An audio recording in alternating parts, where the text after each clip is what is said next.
Siyempre, congratulations sa ating bagong sakal, kasal na si RJ and Kat.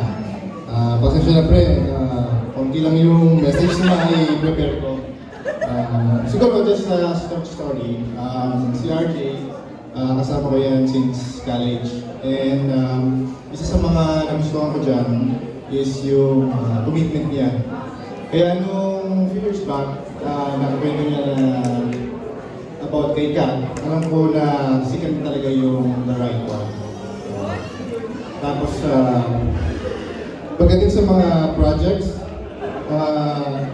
si RJ, ano yan, detalyado yan, gusto niya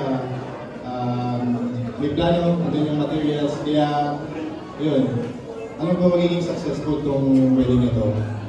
Tapos, siyempre na, medyo yung sulat ko hindi ko maintindihan eh.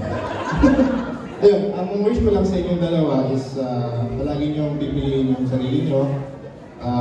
Sure na sa panibagong chapter ng buhay niyo, may mga difference sa inyong isa't isa na makikita. And pagka mga madilit na palagi pre, ikaw na yung mag-adjust. Parang sa Mobile Legends, di ba? Kahit na-tank at saka bench yung ano mo. Minsan marksman ka naman. Kaya yun. Yun ang pala yung message ko. Congratulations, RJ. Thank you so much for Ruben Consolidor. And this time, sa ating pong bagong kasal, maghanap po kayo. Cross arms. Sa ating guest man and maid of honor, distinguished our guest. And some time to drink it.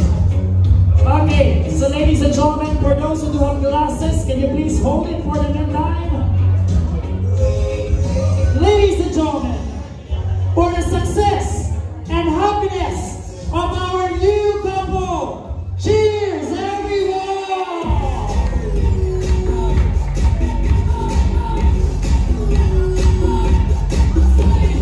Advance once again, congratulations on our new couple, Mr. and Mrs. Camaso.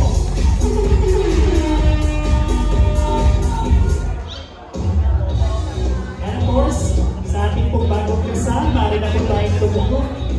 Here at the